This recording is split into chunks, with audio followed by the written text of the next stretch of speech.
Hey guys, WhiteTiger here again with another Wi-Fi battle, and today's battle was against a guy called samdotcom31, and this was for the first round of PIMPNITE's 7,000 subscriber tournament. So first of all, congrats to PIMPNITE. He is an awesome guy, so go check out his channel if you're not subscribed already. He does really awesome videos and he really deserves all the subscribers he's got, so go check him out. And also check out my opponent, his link will be in the description below. It's a overused match as the tournament is based at a 4th gen game, even though both gens can be used in the tournament, but obviously I only use 4th gen, so that's what we did.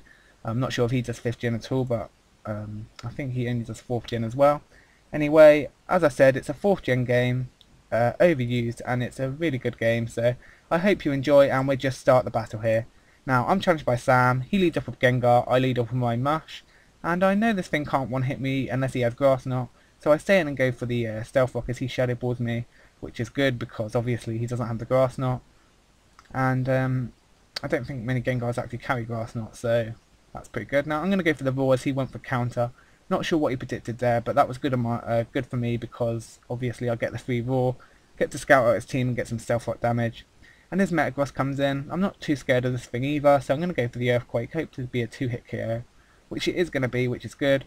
And his Meteor Mash actually misses, which is pretty lame on his part, but I'm pretty sure it couldn't have done too much to me anyway. So now he goes into his Mesprit, predicting the Earthquake. Good play on his part, but I just didn't want to over-predict there. Now, I'm guessing it's going to be a Choice Scarf trick thing, because why would he switch into Swampert? But it's actually not, and he goes for the Thunder Wave as I switch into my Choice Scarf Jet, and that's really bad because obviously a Thunder Waved Jet with a Choice Scarf or Floatsaw, I keep calling it Jet because it's obviously a Floatsaw, but that's going to pretty much cripple it for good, so I'm going to stay and get a Crunch off to do as much damage as I can before letting it die. So my Jet's dead, and now I'm going to go into my White Lady. I'm going to expect him to switch or possibly go for Thunder Wave, and he decides to just go for a Psychic, so he's pretty much just letting his Mesprit into die now, so I'm pretty confident he's not going to switch out this turn again after the lefties, and I just decide to kill it off with a Shadow Ball this time. So his Mesprit dies here in a minute. Yeah, it's dead, and that's pretty good. I didn't get a free sub up, but not too bad. And my White Lady's looking quite good here. Now Umbreon comes in, and I can't hurt this thing at all, unless I set up a few nasty plots, but I don't really want to do that right now. So I go into my Swampert, and he sets up a predicted curse, which is pretty obvious because most Umbreons tend to do that. And I really don't want this thing setting up on me, so I'm just hoping he doesn't taunt me here. And luckily he does go for the second curse, and I can get a Raw, getting rid of the curses. And sending him into his Metagross again. And he hasn't got his Mesprit anymore, so we can't switch into that, predicting the Earthquake. So he just does decide to stay in. And he gets the Earthquake, and it kills him off. So that's good for me. His Metagross is dead, and it really didn't hurt me because of that miss earlier, so that's pretty good.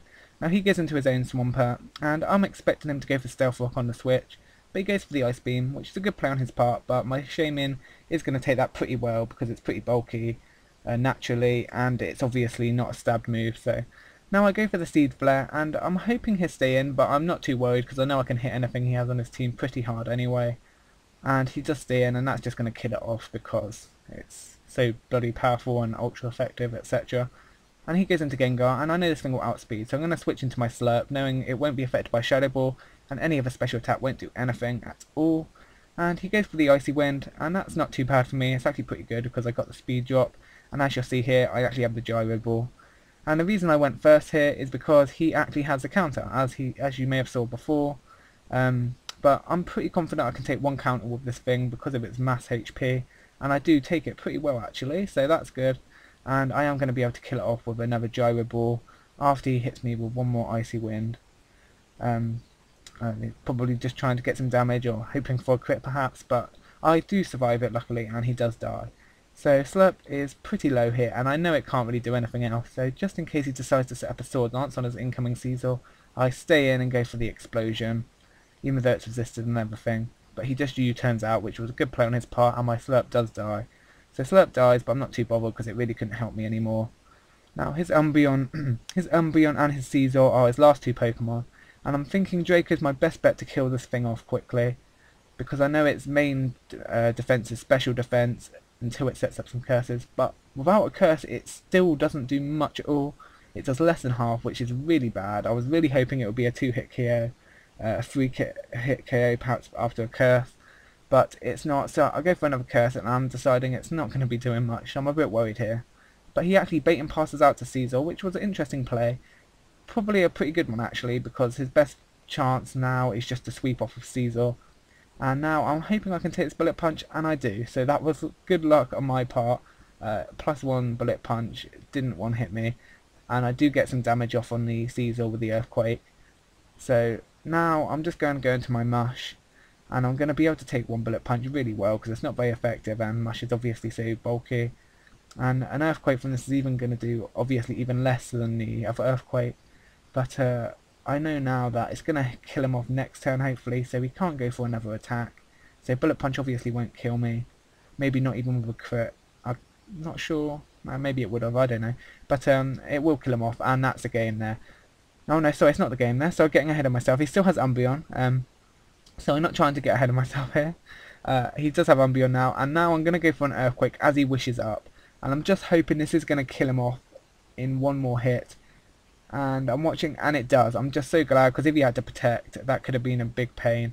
But that was the game that time, so that was a really awesome game, Sam. I enjoyed the battle. I hope to do some more battles with you. You're a really awesome battler. So go check him out. Description says his link below. And go check out PIMPNITE as well, as I said. So congrats to PIMPNITE. Thanks for the battle, Sam. And that's the game. So I hope you enjoyed, guys. I'll see you later. Bye.